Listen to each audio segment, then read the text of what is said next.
पुणे, सोलापूर आणि नगर जिल्ह्याला वरदान ठरलेलं उजनी धरण जुलै महिना अर्धा उलटून गेला, तरी उणे 22% इतकंच भरलेलं आहे. मी सध्या आहे उजनीच्या पाणलोट क्षेत्रामध्ये. पुणे, सोलापूर आणि नगर जिल्ह्याला या उजनी धरणातून पाणी पुरवठा केला जातो. सोलापूरकरांची तान या उजनी धरणाच्या पाण्याने भागते. परंतु असं जरी असलं तरी जुलैचा निम्मा महिना उलटून गेला तरी आजच्या तारखेला हे धरण उणे 22% इतकं भरलेलं आहे. एकूण या धरणाची क्षमता 117 टीएमसी असली तरी 121 ते 123 टीएमसी पर्यंत पाणी या धरणात साठवलं जातं.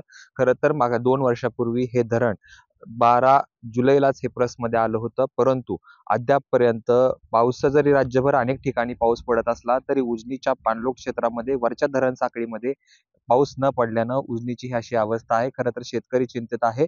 जे पाणी येतं उजनी धरणामध्ये ते जुलै आणि ऑगस्ट या 2च महिन्यामध्ये येतं. हे उजनी एकमेव असं धरण असेल, की ज्या धरणाचा जो वरच्या धरण साखळीमध्ये पाऊस पडला तरच हे उजनी धरण भरतं. मागच्या वर्षी शेतकरी चिंतेत झाला होता. उणे 59% इतकं जे आहे ते उजनी धरण मायनसमध्ये गेलेलं होतं. आशा होती, की यंदाच्या वर्षी तरी चांगला पाऊस पडतोय. परंतु यंदाच्या वर्षी देखील धरण साखळी क्षेत्रामध्ये उजनीच्या वरच्या बाजूचं म्हणजे खडकवासला धरण साखळी क्षेत्रामध्ये पाऊस न पडल्यानं शेतकरी चिंतेत आहे. शेतकरी आकाशाकडे डोळे लावून बसलेला आहे, की पाऊस पडणार तरी कधी आणि धरण भरणार तरी कधी.